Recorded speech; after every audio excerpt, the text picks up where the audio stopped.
כבוד שמיים, כבוד הרבונים, en particulier Rav Azimov, les Dayonim, les Rabbonim, tous les amis et spécialement les jeunes enfants.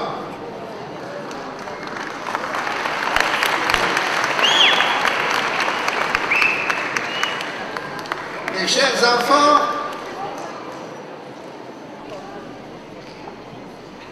prenez, remplissez-vous de cette hitlahavut, de cette chaleur, de cette affection, de cet amour de Torah. Nous sommes une semaine avant Hanouka et c'est la fête de l'avenir. Vous êtes notre avenir.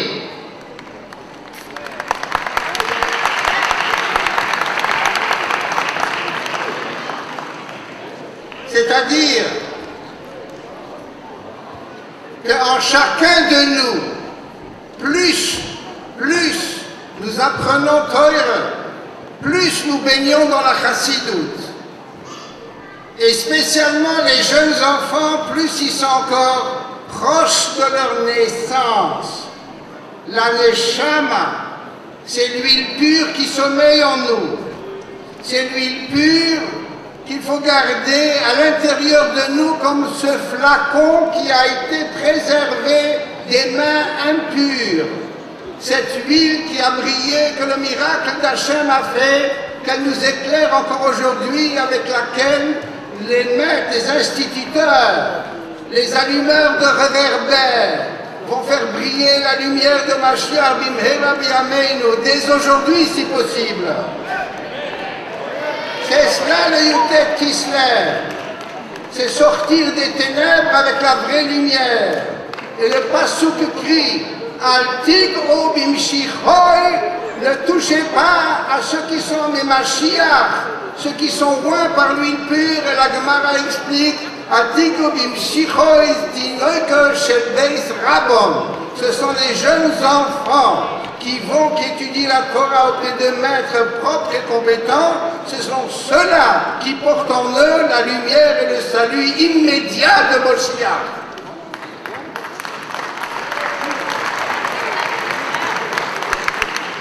Soyons grés, reconnaissant à tous nos maîtres et au souvenir du Balatanya l'Alter Rebbe et l'Ibodel Ben Chaim Lechaim, tous les maîtres de Chabad et spécialement ici à Paris de Rav Azimov avec son équipe.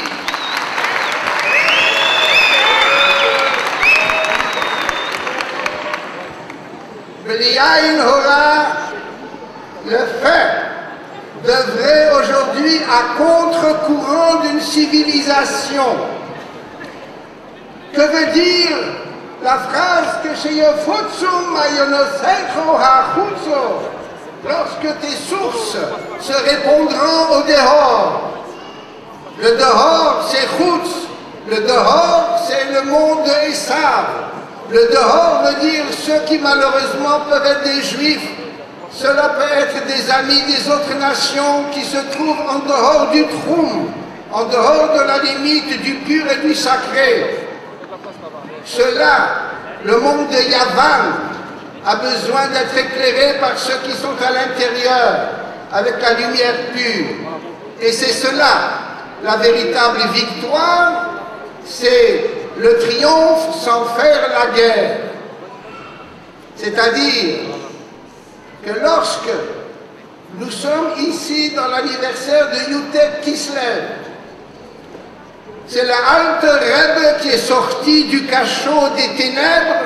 Il était une lumière à l'intérieur de l'obscurité où les nations enferment tout ce qui peut y avoir de proscrit et où leur tsar, celui qui au départ était l'empereur des ennemis d'Israël, parce qu'il avait écouté tous les mensonges que l'on a fait, tous les complots que l'on a ourdis contre les Juifs et qu'on a enfermé le maître, Lui est venu dans le cachot. Lui a reconnu la lumière. Lui est devenu celui qui l'a fait sortir et il a été celui par qui est venu le signal que cela devient justement une porte ouverte vers la délivrance par la lumière, la considération de la vérité, par ce qui est Torah Kabal Shem Tov, Torah Chassidut, c'est-à-dire l'Esprit de Dieu de toute âme juive qui est Emet et qui est Chesed. La vérité dans l'amour et l'amour dans la vérité.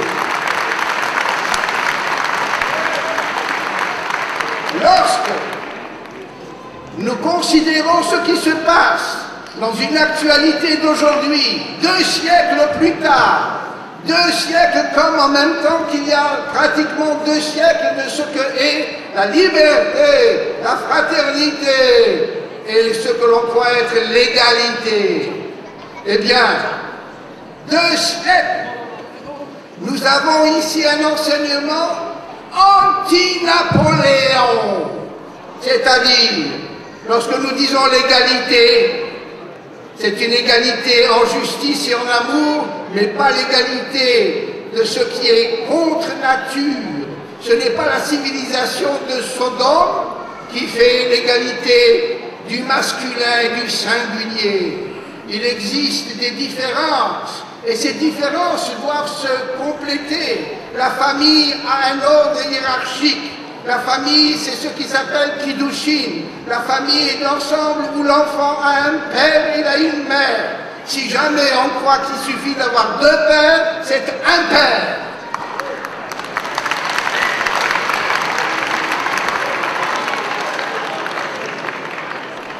La civilisation extérieure, la civilisation qui veut faire l'égalité et qui nous promet la fraternité. Cette civilisation a besoin d'être remise sur les rails des notions héritées depuis le mont Sinaï et accomplir les lois de Bnei Noach. Harambam, dans Hilchot Sanhedrin, chapitre 15, paragraphes 3 et 4, nous dit qu'il y a une série de condamnations de la peine capitale. Il compte 36 cas de peine capitale.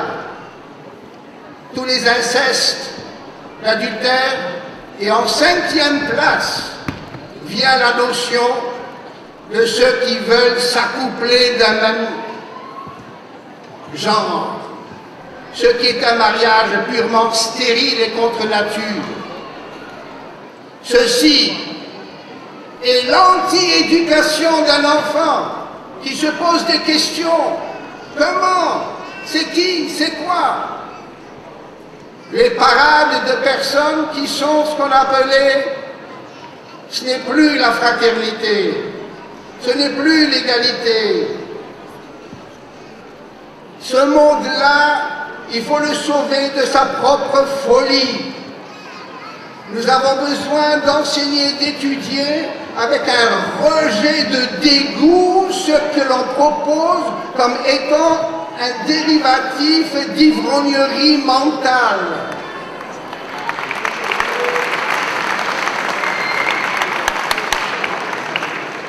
Il nous faut que chaque enfant dans la famille aujourd'hui, chaque enfant dans chaque famille, doit être comme une petite fiole d'huile pure qu'il faut garder scellée pour qu'une main impure, pour qu'un enseignement impur, et je ne dirais pas, vienne abreuver nos sillons. Non! Nos sillons sont abreuvés d'eau pure, du mikvé, du kiddush, des kiddushin, de l'étude propre et pure.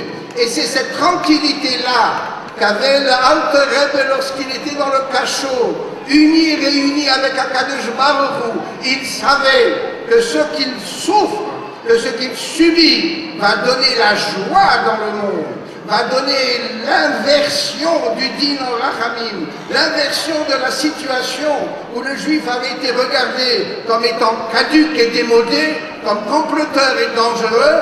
Ce juif, c'est Yaakov Vayivater, Yaakov Levado. Yaakov se trouve tout seul et isolé. Et c'est alors qu'il a la victoire sur Esav. Alors à ce moment-là, le Yaakov qui sait, il est seul, et il est uni avec l'ensemble du peuple d'Israël et avec la présence divine. Le Juif n'est jamais seul. Le Juif est toujours avec HaKadosh Baruch Hu.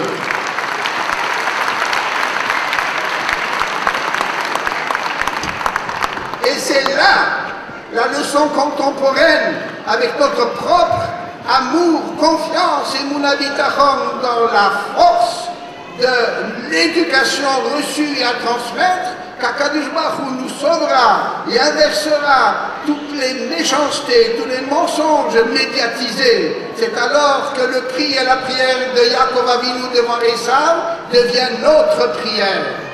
Yaakov Avinu dit, mon Dieu, je te suis reconnaissant de tous les bienfaits jusqu'à maintenant. Je suis en liberté et j'ai ce qu'il me faut. Mais il y a un danger. Ce danger,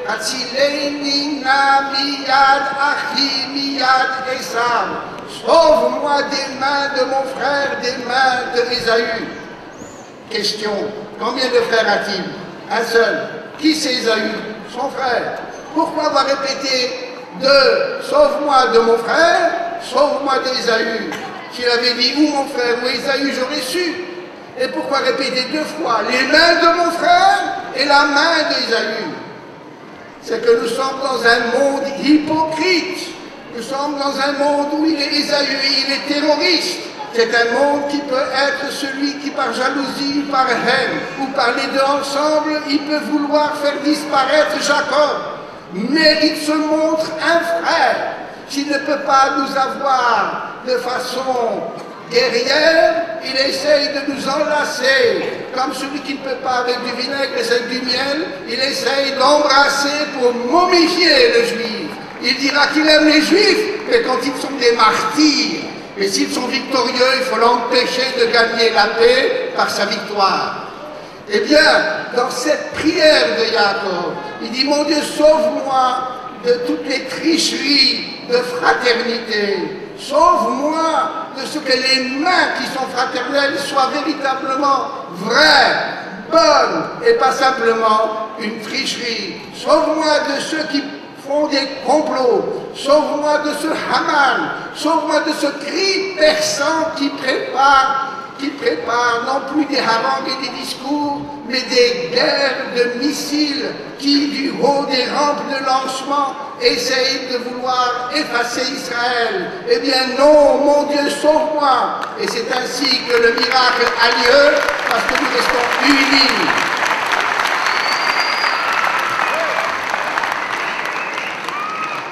Moraï verra Israël.